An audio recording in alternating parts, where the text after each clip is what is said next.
জিন্দাবাদ জিন্দাবাদ জিন্দাবাদ বাংলাদেশত হিন্দু ভাইসকলক সুৰক্ষা দিব লাগিব লাগিব বাংলাদেশৰ সংখ্যালঘু হিন্দু ভাইসকলক নিৰ্যাতন কৰা বন্ধ কৰক বাংলাদেশৰ হিন্দু ভাইসকলক সুৰক্ষা দিব লাগিব জিন্দাবাদ জিন্দাবাদ জিন্দাবাদ বাংলাদেশত হিন্দু ভাইসকলক সুৰক্ষা দিব লাগিব বাংলাদেশৰ সংখ্যালঘু হিন্দু ভাইসকলক নিৰ্যাতন কৰা বন্ধ কৰক বাংলাদেশৰ হিন্দু ভাইসকলক সুৰক্ষা দিব লাগিব। আজি সদৌ অসম সংখ্যালঘু ছাত্ৰ ইউনিয়ন আমচুৰ কেন্দ্ৰীয় সমিতিৰ আহ্বান মৰ্মে অসমৰ বিভিন্ন জিলাৰ লগতে আমি শোণিতপুৰ জিলা সমিতিৰ উদ্যোগত আজি ঢেকীয়াজুলিত বাংলাদেশ চৰকাৰত যি হিচাপত আমাৰ সংখ্যালঘু হিন্দু ভাইসকলক যি কিছু মৌল উগ্ৰবাদীয়ে যি হিন্দু ভাইসকলক টাৰ্গেট কৰি অত্যাচাৰ কৰি আছে, তেখেতক জীৱন আৰু নিৰাপত্তাত ভুগি আছে, তেখেতসকলক মানে দিনক দিনে অত্যাচাৰ কৰি মাৰপিট কৰি হত্যা কৰাৰ মানে নিউজ ওলাইছে।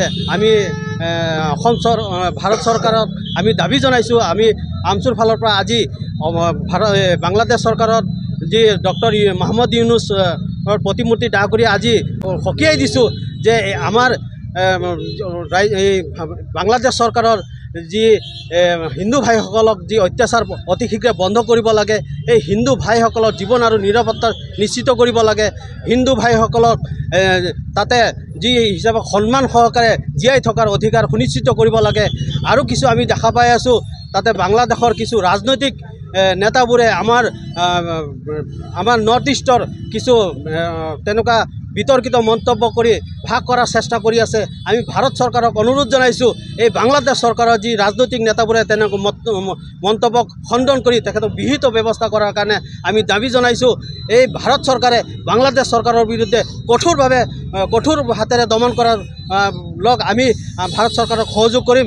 লগতে আমাৰ বাংলাদেশত যিসকল আমাৰ সংখ্যালঘু হিন্দু ভাইসকলক আছে, তেখেতসকলৰ জীৱন আৰু নিৰাপত্তাৰ সুনিশ্চিত কৰাৰ কাৰণে আমি ভাৰত চৰকাৰকো দাবী জনাইছোঁ।